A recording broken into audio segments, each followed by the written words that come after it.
réponse que je vous dirai là-dessus.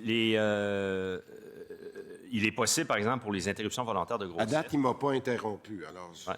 Mais mon point, c'est que ce changement-là, à l'usage, risque de faire naître des angles morts. Vous dites, exemple, je prends l'exemple d'interruption IVG.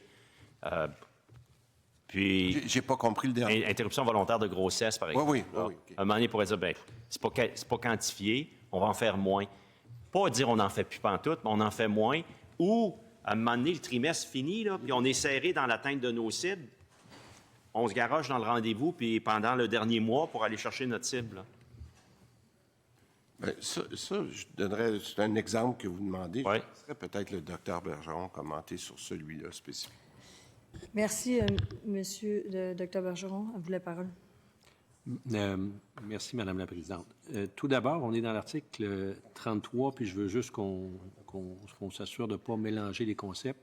Dans la capitation, vous comprenez qu'il n'y a pas de cible ici à l'intérieur de la capitation, puis que l'on est en train de discuter de quelque chose qui est le supplément collectif, qui n'est pas en lien avec l'article 33. Ah, m'excuse. Non, mais c'est on jase. Juste pour, on jase. Oui, tout à fait. Mais je veux juste qu'on s'assure. Puis j'ai aucun problème à en parler. Là. Ce n'est pas un concept relié à la capitation ici de l'article. Non, mais par contre, OK, là, vous me demandez, OK, là, vous venez de mettre 25 cents. Alors, vous me demandez le lien rationnel avec le débat sur l'article 33. Le lien rationnel est le suivant. L'article 38.0.10 où les milieux de pratique peuvent se doter de règles de ventilation de la rémunération. Entre eux autres, ils vont se parler, ils vont se compter, puis ils vont dire c'est quoi qui est payant, puis on paye, puis on récompense quoi. Alors là, hey, l'IVG, là, c'est pas payant, ça. On en fait moins. Alors, d'où ma question. En fait, 38.0.10, ça dit les montants que l'on reçoit collectivement comme pour la capitation. Donc, La capitation, c'est un montant que l'on reçoit trimestriellement par usager, puis selon des niveaux de vulnérabilité, peu importe qu'il consulte ou pas. Mm-hmm. Donc, une femme de 25 ans va peut-être être classée comme quelqu'un de niveau de vulnérabilité faible, en bonne santé. On va recevoir des montants à tous les 3 mois, puis on ne reçoit pas un montant différent parce qu'il y a un IVG ou parce qu'il y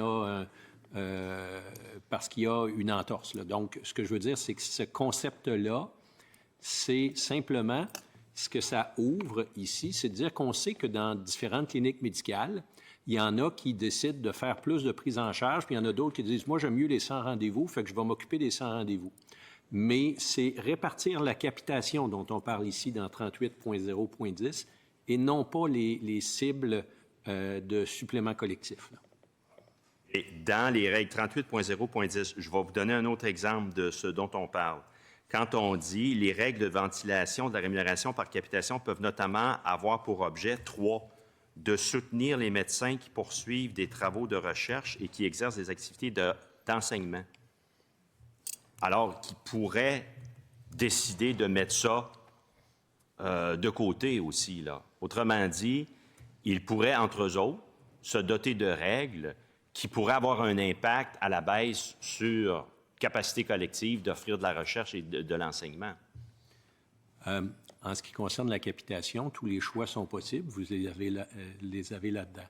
Je vais ramener à ce moment-là le fait que aux articles, c'était 109, 110, je crois, là, les articles où on indiquait les tarifs à l'acte, qu'il y avait une majoration significative du taux horaire payé lorsqu'il y avait de l'enseignement.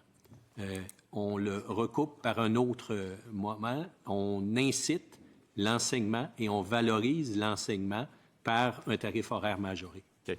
Puisqu'on en est sur l'enseignement, est-ce que cette majoration significative-là pourrait venir, le cas échéant, compenser une perte sur le 15 %?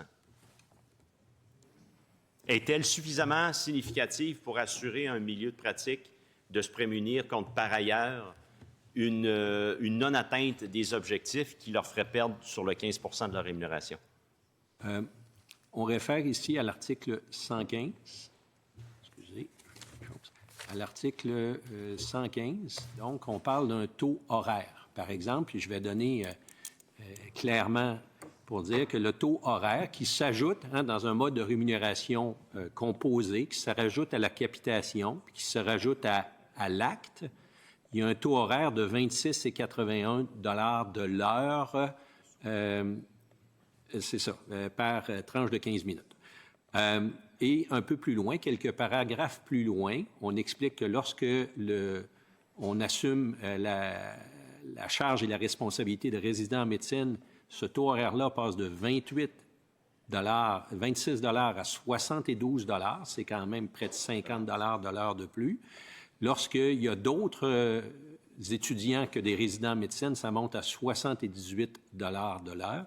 Donc, une majoration significative là, de la rémunération pour l'enseignement. Il me reste moins qu'une minute. Ma question est, avez-vous analysé cette générosité-là comme étant suffisante dans le schéma de réflexion des milieux de pratique pour dire, bien, on ne lâchera pas l'enseignement, on va faire nos calculs à l'usage, puis si d'aventure on investit davantage dans la recherche et l'enseignement au détriment d'aller chercher plus de volume sur les cibles de 15 %, bien, on ne sera pas perdant en fin de l'année. Vous comprenez, c'est des vases communicants. L'avez-vous estimé, analysé? Madame la Présidente, donc la façon dont cela a été fait par nos actuaires, c'est qu'ils ont regardé les sommes actuellement versées en appui à l'enseignement, puis on s'est assuré de les convertir et de les représenter en entier et de les remettre en entier dans le nouveau programme. OK. Dernière question, il me reste quelques secondes. Seconde. Ce n'est pas une opinion juridique, un rapport d'actuaire? On pourrait-tu en avoir copie?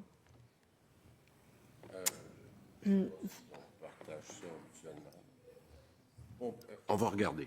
On va regarder parce que je ne sais pas quelle est la politique habituellement sur ces rapports-là. Je vais vérifier. OK, merci. Je vais vérifier. Ça termine votre intervention, Monsieur le député.